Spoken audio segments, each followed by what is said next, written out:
Hi viewers, this is Sudha. Last వీడియోలో మనం freshers job IT job ఎలా తెచ్చుకోవాలి, జాబ్ తెచ్చుకున్నాక ఎలా సస్టైన్ అవ్వాలి అనేది చూసాం కదా.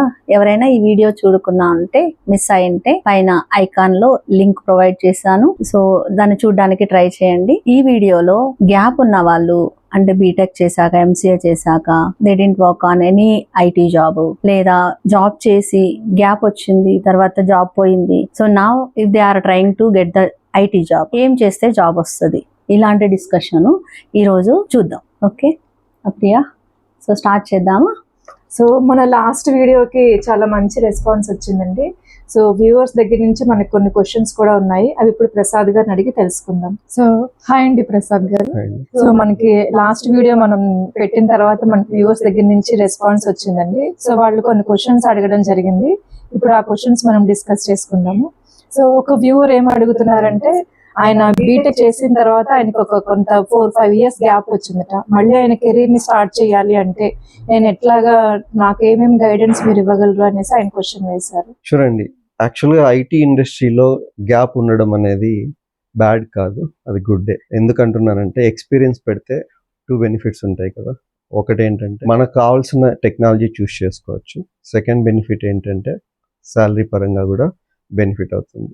డెఫినెట్గా ఫ్రెషర్స్ కంటే ఎక్స్పీరియన్స్ వాళ్ళకి ఎక్కువ సాలరీస్ వస్తాయి. నౌ ఎలాంటి టెక్నాలజీ చూస్ చేసుకోవాలి అనేది కూడా ఇంపార్టెంట్. సో మళ్ళీ నెట్కి వెళ్ళి బ్రౌజ్ చేసి ఇప్పుడు ఏదో ఎమర్జింగ్ ఉంది దాన్ని ఏదో చేసేయడం అలా ఇలా కాకుండా, కంపల్సరీ ఎక్స్పీరియన్స్డ్ వాళ్ళ దగ్గరికి వెళ్ళి, experience in the sense like 10 years కానీ 15 years కానీ అలా ఎక్స్పీరియన్స్ ఉండే వాళ్ళ దగ్గరికి వెళ్ళి అడగాలి, ఎలాంటి టెక్నాలజీ పైన నేను ఇప్పుడు ట్రైన్ అవ్వాలి అని అడగాలి. సో 2-3 ఆప్షన్స్ ఇస్తాడు.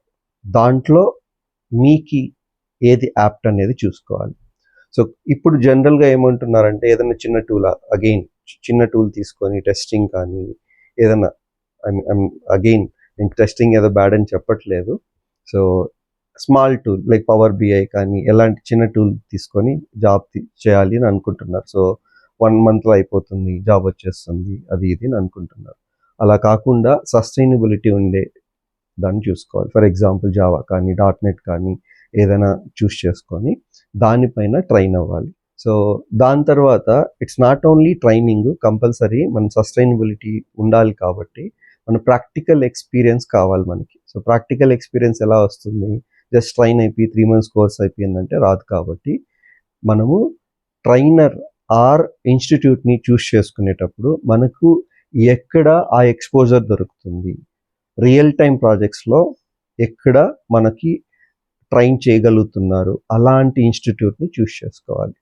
Okay, yeah. ఇక్కడ ఇంకొక క్వశ్చన్ అండి. ఇప్పుడు చాలా ఇన్స్టిట్యూట్స్లో ప్రాక్సీస్ అని జరుగుతున్నాయి కదా. So like somebody will do interview for నీ కోసం, ఎవరైనా ఇంటర్వ్యూ చేస్తారు, లేదంటే తర్వాత జాబ్ వచ్చాక సపోర్ట్ ఇస్తారు. ఇవి సక్సెస్ అవ్వవంటారా? First of all I hate these 2 words అండి. ఒకటి ప్రాక్సీ, 2 జాబ్ సపోర్ట్. అది ఎందుకు? First of all it is illegal, everyone knows. Okay, proxy అంటే ఏంటి? నీ బదులు ఇంకొకరు ఇంటర్వ్యూ చేస్తారు, అలా చేయకూడదు కదా. సో ఎందుకు చేస్తున్నావు? నీ బదులు ఇంకొకరు ఇంటర్వ్యూ ఎందుకు చేస్తున్నారు? నీ దగ్గర స్టఫ్ లేదు కాబట్టి. ఓకే, సో ఒకవేళ నువ్వు ప్రాక్సీస్ చేసావు, తీసుకున్నావు, జాబ్ వచ్చింది, జాబ్ వచ్చిన తర్వాత వర్క్ చేయాలా? 1 or 2 monthsకి ఈజీలీ ఎవరైనా ఐడెంటిఫై చేస్తారా? అది యూఎస్లో, మిగతా కంట్రీస్లో అదేమన్నా వీలవుతుందేమో, కానీ ఇప్పుడైతే అక్కడ కూడా అవ్వట్లేదు.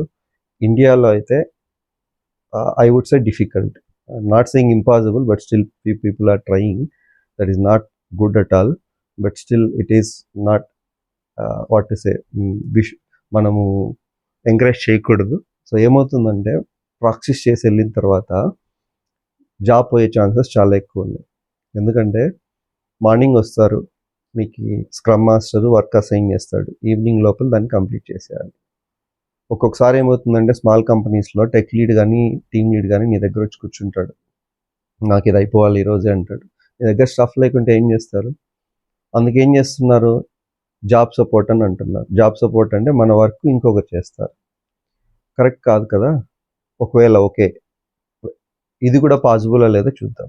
జాబ్ సపోర్ట్ వాడు నీ ఆఫీస్కి వచ్చి వర్క్ చేయడు కదా. ఈవినింగ్ నువ్వు ఆఫీస్ నుంచి వెళ్ళిన తర్వాత ఈవినింగ్ అతని సపోర్ట్ తీసుకోవాలి. వర్కౌట్ అవ్వచ్చు, కాకపోవచ్చు. మనం ఈవినింగే వాళ్ళకి కంపల్సరీ డెలివర్ చేయాలి. ఓకే, స్ప్రింట్ వైజ్ ఇచ్చి నీ టూ వీక్స్ తర్వాత చూస్తాము అది ఇది అంటే అట్లీస్ట్ మేనేజ్ చేయొచ్చు. లేకుంటే డే టు డే బేసిస్లో సబ్మిట్ చేయాలంటే ఇవన్నీ వర్కౌట్ కావు. నవేడేస్ చాలా మంది పేర్ కోడింగ్ అడుగుతున్నారు కాబట్టి కూడా సక్సెస్ అవ్వకపోవచ్చు. పేర్ కోడింగ్ కూడా అడుగుతున్నారు కాబట్టి అది సక్సెస్ అవ్వడానికి ఛాన్సెస్ తక్కువ ఉంటాయి. కోవిడ్లో వర్కౌట్ అయింది అది, ఇప్పుడు వర్కౌట్ కావు. ఇంకోటి ఏంటంటే మ్యాండేటరీ 3 days చేస్తున్నారు, ఆఫీస్కి రావాలి అని అంటున్నారు. అలాంటప్పుడు ఇవన్నీ వర్కౌట్ కావు. సో దీనివల్ల ఏమవుతుంది, అమౌంట్ లూజ్ అవుతున్నాము, నీ కాన్ఫిడెన్స్ కూడా పోతుంది. అది కూడా చాలా ఇంపార్టెంట్.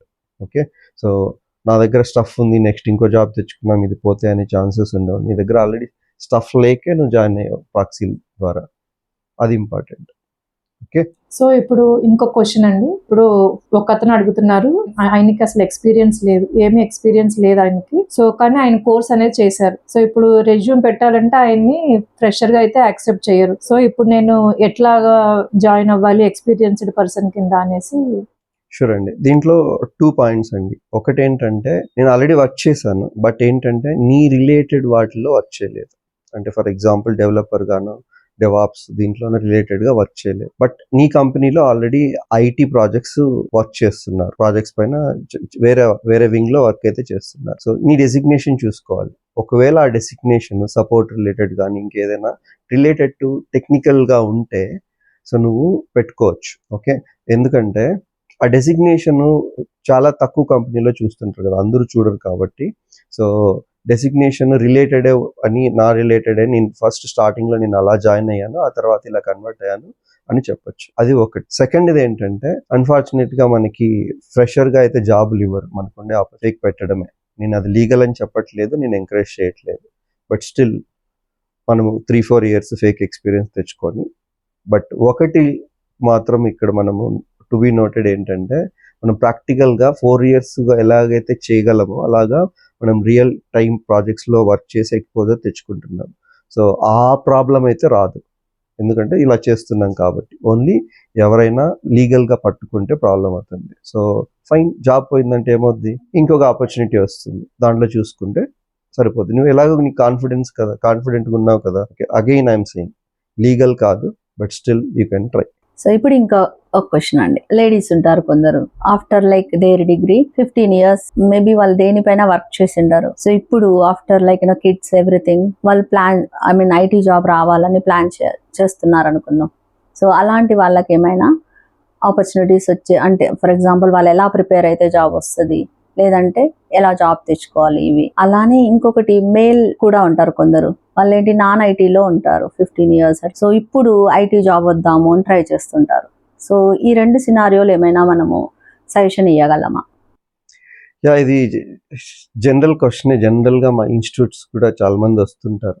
ఓకే, ఒక్కొక్కసారి ఫాదర్ అండ్ సన్ కూడా వస్తుంటారు, మా అబ్బాయిని జాయిన్ చేయాలి, సో నేను కూడా ఏమైనా నేర్చుకోవచ్చా అని కూడా అడుగుతుంటారు. నేను నాన్ ఐటీలో ఉన్నాను ఇన్ని రోజులు, సో సాఫ్ట్వేర్లో జాబ్ అంటే శాలరీ ఎక్కువ ఉంటుంది కదా, నేను కూడా అవ్వచ్చా అంటారు. ఓకే, అలాగే లేడీస్ కూడా నేను ఇన్ని రోజులు వర్క్ చేయలేదు, సో నేను ఇప్పుడు వర్క్ చేయొచ్చు ఐటీలో, సో నాకు కిడ్స్ అంతా అయిపోయారు, బాధ్యతలు అన్నీ వెళ్ళిపోయాయి, సో ఇంకా నేను ఫోకస్ చేయొచ్చా అని అడుగుతుంటారు. ఎస్, డెడికేషన్ ఉంటే నథింగ్ ఈజ్ ఇంపాసిబుల్, అది అందరికీ తెలిసిందే. ఓకే, సో దానికి కూడా same. First of all dedication అనేది ఎలా చెక్ చేసుకోవాలి, అది ఇంపార్టెంట్ కదా. ఏదైనా స్మాల్ లాంగ్వేజ్ నేర్చుకోవాలంటే చాలా తక్కువ టైంలో 10 daysలో నేను ఏదో ఒకటి నేర్చుకొని దీనికి ఒక ఎగ్జామ్ రాయాలి. ఇంటర్నెట్లో చాలా ఉంటాయి కదా. Okay, nothing related to next మీరు ఏం చేయబోయేది, ఏదైనా ఒకటి, any skills. Just for example ఒక వర్డ్ డాక్యుమెంట్ క్రియేట్ చేయడం కూడా నీకు చేత రాదు, ఒక వర్డ్ డాక్యుమెంట్ క్రియేట్ చేయండి, దాన్ని ఎవరికైనా చూపించండి, దానికి కూడా డెడికేషన్ కావాలి కదా. సో అది అయిన తర్వాత మీ కాన్ఫిడెన్స్ వచ్చింది అంటే ఆ తర్వాత సేమ్ ప్రొసీజర్ నేను ముందు చెప్పాను కదా, టెక్నాలజీ ఏది అని చూస్ చేసుకోవాలి. సో దాని తర్వాత నాన్ ఐటీ అన్నారు కదా, నాన్ ఐటీ అంటే మీరు జాబ్ చేస్తున్నారు, దీనికి ప్రాబ్లం ఏంటంటే దీనికి minimum 4 to 5 hours per day మీరు స్పెండ్ చేయాలి. అంత టైం మీ దగ్గర ఉందా అది చూడాలి, మీ మీద మీకు నమ్మకం ఉండాలి, అది లేకుంటే వర్కౌట్ కాదు.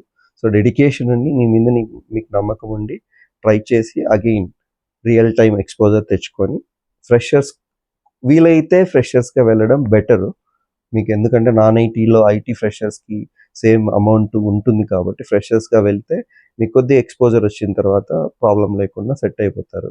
లేదు విత్ ఎక్స్పీరియన్స్ పెట్టాలంటే దానికి రియల్ టైంలో వర్క్ చేయాలి, ఏదైనా ఒక ప్రాజెక్ట్లో వర్క్ చేసి. సో నెక్స్ట్ కొన్ని మాక్ ఇంటర్వ్యూస్ ఒక 10 years 15 years ఎక్స్పీరియన్స్ ఉండే వాళ్ళు తీసుకొని దాని తర్వాత మీరు ఐటీ జాబ్కి కొద్ది ఫేక్ పెట్టి, again illegal, I'm not recommending this, okay, but ఇంక వేరే చాయిస్ లేదు కాబట్టి అలా ట్రై చేస్తే జాబ్ తెచ్చుకోవడం పెద్ద కష్టం అయితే ఏం కాదు. ఓకే.